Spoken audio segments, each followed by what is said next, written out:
All right, we're going to be doing a couple tests for the shoulder here today. We're going to be doing the Sulcus test at 0 degrees and 90 degrees. We're going to be doing the anterior and posterior load and shift test, and we're going to be doing the anterior and posterior glide test. All these are going to involve you and a patient, obviously. Patient will be sitting, as seen here. I'm going to be using my forearm to stabilize the scapula. Third finger coming up over top onto the coracoid, right there. Second finger coming in to the joint space near the intertubercular groove. Sulcus test at 0 just means that we pull down on the shoulder here, inferiorly displacing the head of the humerus. Looking for gappage and pain.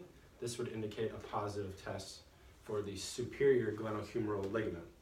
Now we're going to take the patient out into 90, just under 90 degrees, and we're going to do the same thing. Push down, kind of feeling, and maybe looking for a sulcus to arrive as well. This would be, if a sulcus does arrive, this would be a positive test for the inferior glenohumeral ligament. So now we can go into the load and shift test. Same form, forearm on the scap, third finger on the coracoid, second finger on the joint space here, and then we're going to get real close to the head of the humerus, and the anterior shift will be an anterior driven force. We got that.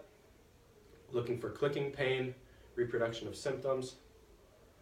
This would be a positive test for the middle glenohumeral ligament.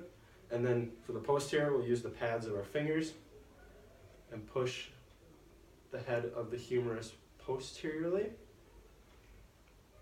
This is also a test for joint capsule stability, posterior specifically. Also looking for pain, reproduction of symptoms, and such. Now we'll do the glide tests, and the glide tests are for slap lesions, usually occurring at the superior part of the labrum. So again, we're going to be here, same position, and we're going to take our patient for the anterior glide. We're going to take them into shoulder extension, and for the posterior glide, we're going to take them into flexion, remembering the basic kinematics and arthrokinematics of convex and concave. Any type of clicking or pain or reproduction of symptoms there would be a positive test for a slap lesion.